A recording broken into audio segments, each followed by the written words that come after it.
So let me tell you something wild right now. I think Crawford should fight him right now if he's ever going to fight him. If he wants to, if Crawford has it in his mind to fight Boots, you might as well do it now. I'd compare it to this. Jaron Ennis, Terence Crawford. Jaron Ennis is Tracy McGrady, Vince Carter. Terence Crawford's Kobe Bryant, Michael Jordan. There you go. Perfect. A+, And if you just look at the highlight reel about the Terence Crawford fight, I'm tired of answering questions about it. He already said millions of times that he not fighting me or looking my way, so I'm just tired of answering them questions. You know, and if a fight happened, it happened. You know, I wanted it to happen, but if not, Jaron Boots Ennis has officially called out * Terence Crawford, making it clear that he wants the biggest fight possible at 154 pounds. Boots believes the time has come to prove who truly rules the division. Adding fuel to the discussion, promoter Eddie Hearn declared that Crawford versus Ennis is the only realistic super fight fans genuinely want to see. His confident comments intensified speculation that serious discussions could eventually take place. However, just as excitement reached its peak, Crawford appeared to cool the rumors by suggesting he had no plans to return to 154 pounds, leaving fans wondering whether the dream matchup would ever happen. Consider going back down to 154 and face Jaron Ennis, the guy who prepared Canelo Alvarez for this fight. nope.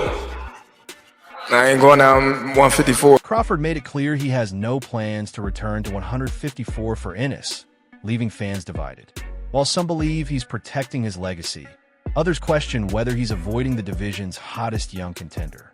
The debate intensified after Crawford's coach weighed in. He don't bring nothing to the table. He got our leftovers. Why would Bud want to go backwards? Why would want to go backwards? Bud looking for bigger and better fights, so where he can etch his name in the concrete forever. I don't know, because I really don't look at none of the welterweights since we did clear the division out. Crawford's coach praised everything Bud has accomplished, insisting he has already conquered boxing's biggest challenges. Still, many fans viewed the comments as another reason to question why the fight with Ennis isn't happening, adding more fuel to the rivalry. Ridiculous. I mean, Boots is the best welterweight in the world. I mean, tell me a better welterweight than Boots Ennis. Impossible. There isn't one. So he's the best welterweight in the world. I mean, we just finished a FaceTime with His Excellency, who asked me, will we make the... Eddie Hearn openly criticized Crawford's decision, arguing that great fighters should never avoid the toughest challenges. He described Jaron Ennis as one of the most talented fighters in the sport and questioned whether Crawford's resume truly includes opponents at their absolute peak. While praising Crawford's incredible achievements, Hearn insisted that Boots represents the next generation and is exactly the type of opponent needed to settle the debate over who is the best fighter in boxing today. Do it. Do you respect him as, like, when he's like, I got a couple fights left, I'm at the end, I'm only trying to get mega fights, so... I understand it, but don't lie or kept to the net and make it seem like I had the opportunity to fight you and I didn't. I never did. You know what I'm saying? And then that one time that I did, we said, they called, and we said, we never heard nothing else back about it. So, right. I mean, I respect it, though. I mean, get your money. You know what I'm saying? Do your thing. But don't be capping on the net. Hearn continued to back Ennis, describing him as everything a future pound-for-pound star should be. Young, fast, fearless, and hungry. At the same time, he showed respect for Crawford, calling him a generational great capable of beating almost anyone. Even so, Hearn believes true legends embrace the toughest challenges, and in his opinion, a showdown with Boots would define this era. He also acknowledged that Crawford has earned the right to demand a huge payday, but stressed that Team Ennis remains committed to making the fight happen. Canelo at 68, and then when he do it, people move the goalpost. So I don't even want to get into no Boots and Crawford talk. You know what I'm saying? Nobody got into Crawford and Floyd, and Crawford and Floyd is the same years apart as Boots and Wichicombe. Nobody ever tried to make them fight. So I don't want to get into that because I don't really know if it's possible for them. Jaron Ennis responded with confidence, stating that he is willing to fight Crawford at any weight and at any time. While giving Crawford full credit for his remarkable career, Boots questioned why the fight has not been made. He insisted he isn't chasing anyone, but is simply waiting for the opportunity to prove himself against the very best. His calm but confident message sent another clear challenge to the former undisputed champion.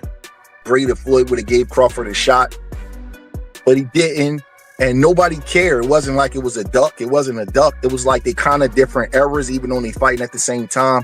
So I don't really know if it's possible because Boots will have to leave 54, and it's a bunch of work at 54. Crawford will have to come down from 68 and clear out 68, which ain't no guarantee. You know what I mean? It's like too much room. We got to see some. Trainer Breadman Edwards urged fans to stay patient, explaining that boxing is all about timing. He believes rushing the fight isn't always the smartest move, and that both fighters need the right moment to maximize the matchup. I'll tell you something wild right now. I think Crawford should fight him right now if he's ever going to fight him. If he wants to, if Crawford has it in his mind to fight Boots, you might as well do it now. What did Floyd Mayweather do with Canelo Alvarez? Now Canelo was already an enormous draw, and that's the difference. Yeah. But he didn't wait till he got super old, and Canelo entered his prime. Edwards pointed out that Crawford and Ennis are currently on different career paths. Rather than rejecting the fight, he believes it's simply a matter of timing before both sides are in the perfect position to make it happen. No, because Terence is just somebody gets stopped. I don't know.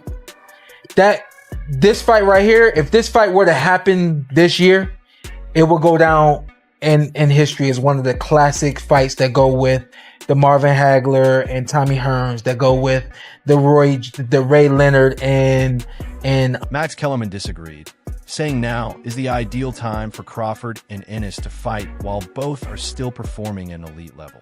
He believes the matchup has all the ingredients to become a modern boxing classic. Special fight because you got two alpha males in the ring that are true alpha males. You know what I mean?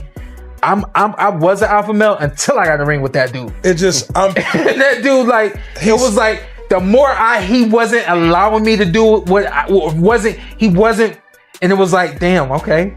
Well, then. Former world champion Shawn Porter also praised the potential matchup, describing Crawford versus Ennis as one of the biggest fights boxing can make today. Rather than predicting a winner, Porter focused on the legacy both men could create. He believes a clash between the veteran champion and a rising star would be remembered for years and could become one of the defining fights of this generation.